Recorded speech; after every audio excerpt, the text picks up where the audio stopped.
प्यारे बच्चों, कैसे हैं आप? आज हम यूनिट फर्स्ट में मात्रा तथा मापन चैप्टर में इंपॉर्टेंट टॉपिक की वीडियो लाए हैं। और टॉपिक क्या है? विस्थापनाभास विधि, जिसे पैरेलक्स मेथड कहते हैं।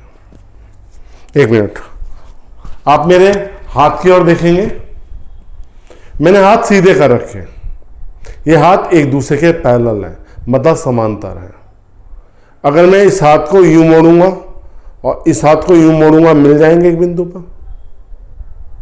बस इसी मेथड को हम यूज कर रहे हैं। एक बार सीधा, फिर एक बिंदु को फोकस किया, फिर दूसरे सिरे से सीधा, फिर उस बिंदु को फोकस किया। इस विधि की सहायता से हम किसके समीप? पृथ्वी के समीप तारों तथा ग्रहों, जो पृथ्वी के समीप है, तारों तथा ग्रहों की दूरी की गणना कर सकते हैं। लेकिन इस विधि को प्रायोगिक विधि में लाने के लिए हम एक ऐसे तारे को ढूंढते हैं जो पृथ्वी के सापेक्ष हमेशा क्या रहता है?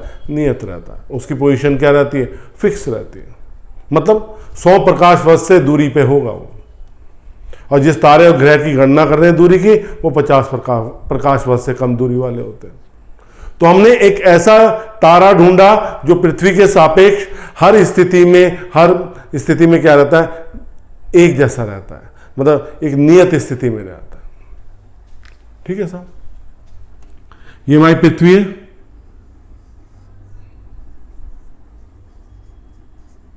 अर्थ। ये तारा पृथ्वी के सापेक्ष हमेशा नियत रहता है, ये वाला तारा। तो हमने टेलीस्कोप, मतलब दूरदर्शी की सहायता से इस तारे को फोकस किया।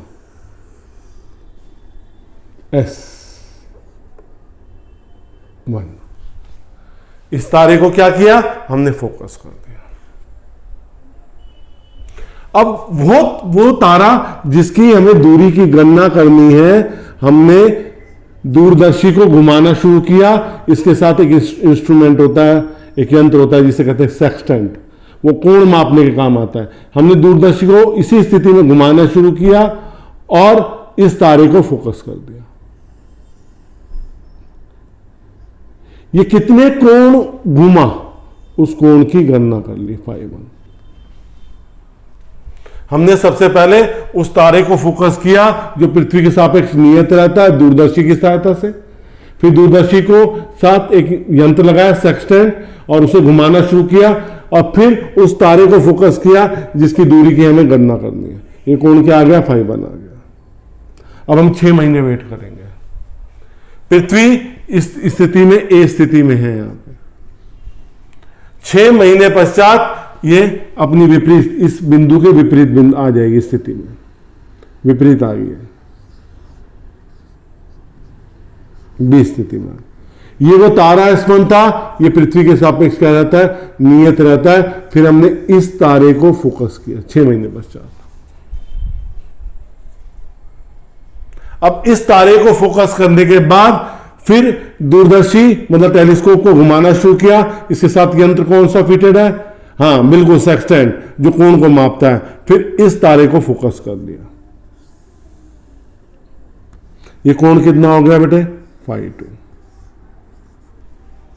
अगर हम ये दूरी देखेंगे तो बीच में सूर्य है हमारा।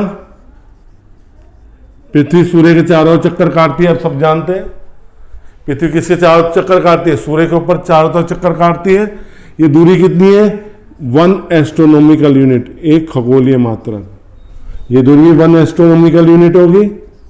आप सभी जानते हैं पृथ्वी सूर्य के चारों ओर चक्कर काटती है, दीर्घवृत्ताकार कक्षा होती है। ठीक है? जिस स्थिति में आज पृथ्वी है, उसके 6 महीने बाद उसे अपनी विपरीत स्थिति में आ जाएगी। अब ये वाला कोण कितना हो गया? ये वाला कोण हो गया φ2। ये वाला कोण कितना हो गया? φ1। ये पूरा कोण कितना आ जाएगा? φ1 प्लस φ2। ये दूरी की हम गणना करने जा रहे हैं बी डी। पृथ्वी और तारे के बीच की दूरी डी है। तो हम जानते हैं कोण क्या होता है? कोण होता है चाप बटे त्रिज्या।